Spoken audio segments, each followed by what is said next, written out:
यो आवाज हो नेपाली रेडियो नेटवर्कको। धन्यवाद छ अमृत सर। कार्यक्रमका अध्यक्ष श्रद्धेय ऋषिलाई, आदरणीय अग्रज रेडियोकर्मी गोपाल झा सर, त्यसै गरी उपेन्द्र सर र यहाँ आमन्त्रित दुर्गा दाई, त्यसै गरी अमृत सर लगायत जीवन सर लगायत आमन्त्रित अन्य विशिष्ट पाहुनाहरू, सबैभन्दा पहिला त यो नेपाली रेडियो नेटवर्कको वार्षिक उत्सवको अवसरमा शुभकामना छ र आजैबाट क्षमता वृद्धि गरेर काठमाडौँको सेरोफेरोमा अलि मजबुत ढङ्गले अगाडि बढ्ने जमर्को गरेको छ। त्यसका लागि म नेपाली रेडियो नेटवर्क परिवारलाई हार्दिक बधाई ज्ञापन गर्न चाहन्छु र शुभकामना पनि व्यक्त गर्न चाहन्छु। छोटो समयमा पनि एक प्रकारले देशव्यापी रूपमा एउटा सन्देश प्रवाह गर्न सफल भएकोमा पनि म हार्दिक बधाई पनि ज्ञापन गर्न चाहन्छु र म एउटा रेडियो काठमाडौँभन्दा अलि पर एउटा रेडियोको प्रतिनिधित्व गरेर भन्नुपर्दाखेरि कुनै न कुनै हिसाबले नेपाली रेडियो नेटवर्कसँग म नजिकै छु। म त्यसका लागि पनि नेपाली रेडियो नेटवर्कलाई शुभकामना व्यक्त गर्न चाहन्छु। मैले भन्नुपर्ने कुरा त खासै केही छैन। हाम्रा रेडियोका अग्रजहरू मधु सर, त्यसै गरी उपेन्द्र सरले केही कुरा प्रकाश पारिसक्नु भएको छ र मभन्दा पछि पनि एक प्रकारले हामीलाई रेडियोमा हामी प्रवेश गर्दै गर्दाखेरि रोल मोडेलकै रूपमा हामीले लिने गरेका व्यक्तित्वहरू गोपाल गोरागाई, गोपाल झा, उपेन्द्र सर लगायतका व्यक्तिहरू हुनुहुन्छ र गोपाल झा र गोपाल सरको कुरा सुन्न बाँकी नै छ। तर त्योभन्दा पहिला म एउटा राजधानीभन्दा बाहिर, काठमाडौँभन्दा बाहिर ग्रामीण तहमा रेडियो सञ्चालन गरिराखेका आधारमा र सामुदायिक रेडियो प्रसारक सङ्घको तर्फबाट पनि केही कुरा राख्ने अनुमति चाहन्छु। उपेन्द्र सरले धेरै कुरा राखिदिनु भयो, त्यसका लागि पनि धेरै धेरै धन्यवाद छ। अलि फरक कोणबाट हामी रेडियोमा अन्धभक्त हिसाबले रेडियोलाई सर्वोपरि ठान्नेहरूका लागि अप्रिय लाग्न सक्छ, तर त्यो कोणबाट बहस हामीले सुरु गरेनौँ भने हामी गन्तव्यमा पुग्न सक्दैनौँ भन्ने पनि यथार्थै हो। मधु सरले धेरै राम्रो डाटा प्रस्तुत गर्नुभयो। यो नेपालको मात्रै होइन, विश्वव्यापी डाटा पनि हो। चाहे अमेरिका, चाहे युरोपको पछिल्लो लकडाउनकै अवधिमा पनि रेडियो सुन्ने श्रोताहरूको सङ्ख्या वृद्धि भएको छ। तर नेपालको सवालमा अहिले गोपाल सरले धेरै कुरा भन्नु होला, हामीले भोग्नु परिरहेको पीडा चाहिँ अथाह छ। यो कोरोना कालमा एक प्रकारले भन्ने हो भने रेडियोका लागि कालै बनेर आइदियो। हामी 70देखि 75% हाम्रो मार्केट स्वाटै घटिया छ। काठमाडौँ समेत देशव्यापी सर्वेक्षणको आधारमा हामीले अकुड्यापले गरेको सर्वेक्षणको आधारमा म भन्दैछु। तर यो बिचमा हामीले हाम्रो भूमिकालाई अब्बल रूपमा स्थापित गऱ्यौँ र श्रोताले त्यही अनुसार हामीलाई ग्रहण गरिदिए र त्यो डाटा अहिले बोलिराखेको छ मधु सरले जुन कुरा प्रस्तुत गर्नुभयो। र त्यसका लागि पनि मधु सरको डाटा सँगसँगै अन्य विश्वव्यापी रूपमा जुन डाटाहरू प्रस्तुत भएको छन् त्यो डाटाका आधारमा हामी रेडियो कर्मीहरूलाई उत्साहित हुने आधार छ। म आजको यो अवसरमा त्यो डाटाहरूप्रति र हामीले गरिरहेको कामप्रति म गर्ववान्वित भएको महसुस गर्छु र हामी जुन यात्रामा अगाडि बढिरहेका छौँ यो गन्तव्य ठिकै छ भन्ने लाइनमा म छु। केही दिन अगाडि युनेस्को हैदराबाद युनिभर्सिटीले एउटा अन्तर्क्रिया कार्यक्रमको आयोजना गर्यो। त्यो कार्यक्रममा अघि उपेन्द्र सरले भने जस्तै बहसहरू सिर्जना भएका छन्। हामी अबको रेडियोको के फ्रिक्वेन्सी मोडुलेसनबाटै अबको 20 वर्षपछिको रेडियोको भविष्य के त भन्ने क्वेसन छ। नेपालमा मात्रै होइन, साउथ एसियामा त्यो कोही प्रश्न चिन्ह छ। श्रीलङ्काका कतिपय साथीहरूले, खास गरी सामुदायिक रेडियो अभियानमा जुटेका साथीहरूले, सामुदायिक रेडियोको त्यस्तो प्र्याक्टिस त छैन श्रीलङ्कामा, तर त्यहाँ सानोतिनो प्रयासहरू भएको छ। त्यहाँ रिफर्मिङको हिसाबले उहाँहरू जान खोजिरहनु भएको छ।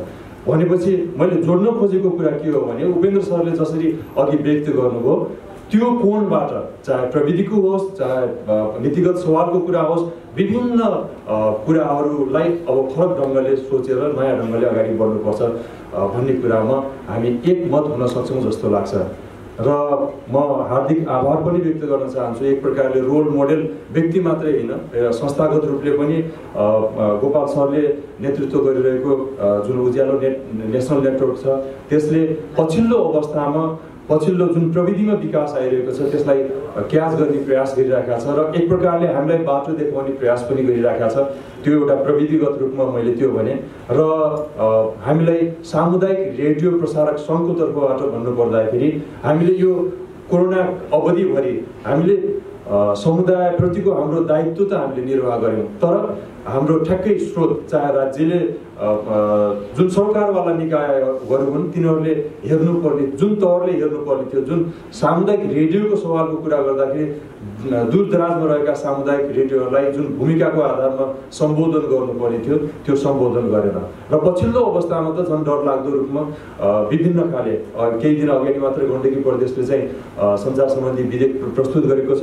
त्यसै गरी लुम्बिनी प्रदेशले चाहिँ सञ्चार सम्बन्धी विवादास्पद विधेयक त्यत्तिकै थन्किएर बसेको छ र त्यो भन्दा यहाँ सङ्घीय सवालको कुरा गर्दाखेरि आम सञ्चार ऐनको जुन कुरो छ मूल कानुनको रूपमा हामीले त्यसलाई लिइरहेका छौँ। जुन मूल कानुनले हामी समग्र मिडिया जगतलाई सम्बोधन गर्नुपर्ने थियो त्यो अन्यलग्रस्त अवस्थामा छ। यसले हामीलाई विभिन्न खाले आशंका जन्माएको छ। केही यो गत असारको मात्रै कुरा गर्छु यहाँ विगत गोपाल सर दुईटा र त्यसै गरी अमृतजी हामीहरू छौँ। एउटै देश छ हामीलाई कस्तो अन्यलपूर्ण स्थिति आयो भनेदेखि सरकारले बजेट भाषामा चाहिँ नवीकरण छुट बिना गर्यो तर यो बागमती प्रदेश सरकारले चाहिँ असार 30-31 गते सूचना नै जारी गरेर यति सयवाटको रेडियो यति पैसा ल्याएर चाहिँ तपाईँहरू तुरुन्त नवीकरण गर्न आउनुहोस् भनेर सूचना जारी गर्यो। मैले उदाहरण मात्रै दिन खोजेको यो एउटा पाठ हो।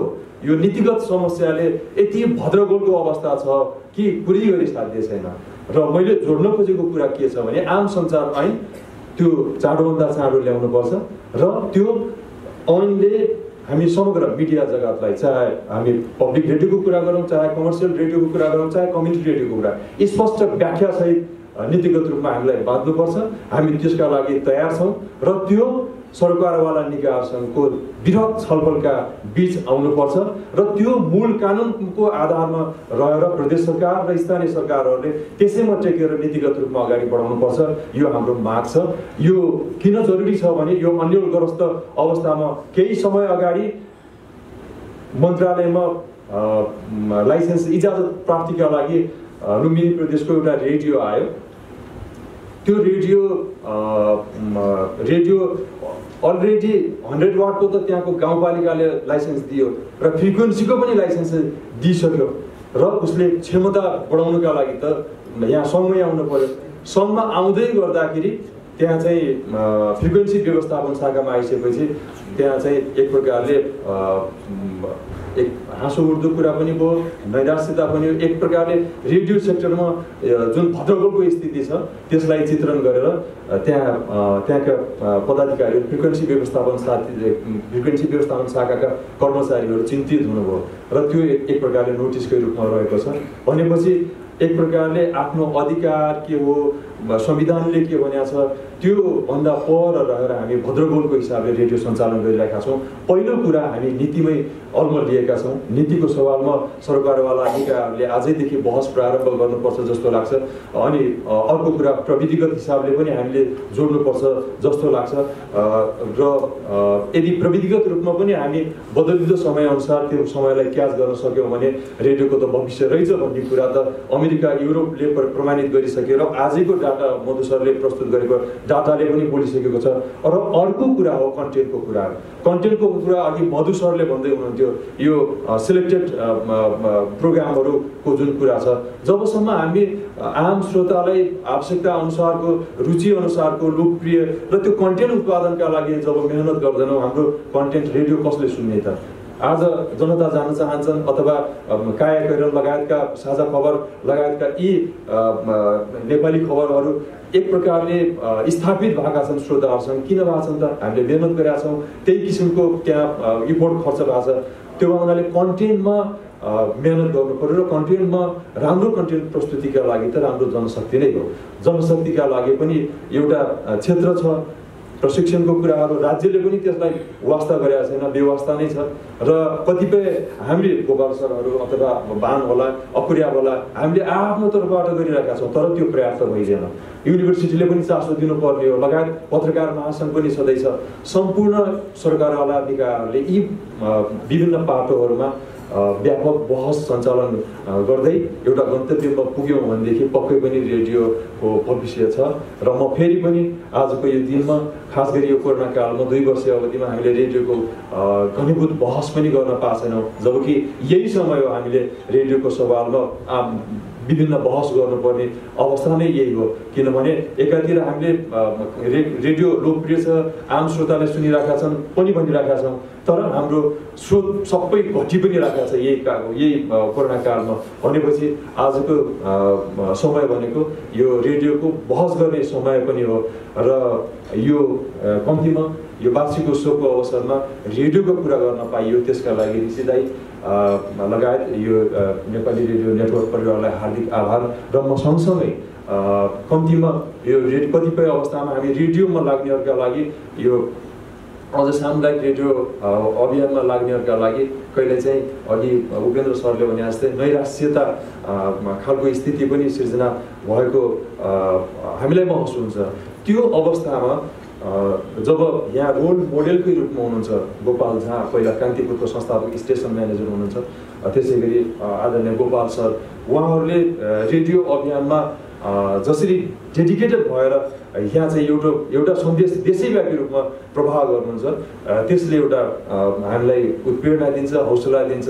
त्यो सँगसँगै आदरणीय ऋषि दाइको यो उमेरमा कतिपय यो ठ्याक्कै एउटा स्टेजमा आएपछि व्यस्तताको कारणले गर्दाखेरि कन्टेन्टभन्दा अलि अलग हुने परिपाटी हुन्छ। तर अनवरत रूपमा कन्टेन्टको सवालमा ऋषि दाइले जुन मेहनत गरिरहनु भएको छ, कम्तीमा रेडियो सुन्ने संस्कृतिको विकासका लागि यहाँको जुन कार्यक्रम छ बिहानको, यहाँले जुन मेहनत गर्नुहुन्छ त्यो पनि देशैभरिका रेडियो कर्मीहरूका लागि प्रेरणाकै कुरा हो। म त्यसका लागि पनि म मुक्त कण्ठले प्रशंसा गर्न चाहन्छु।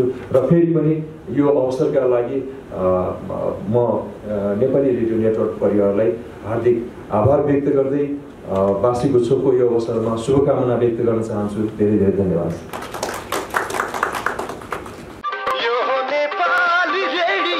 यो आवाज हो नेपाली रेडियो नेटवर्कको।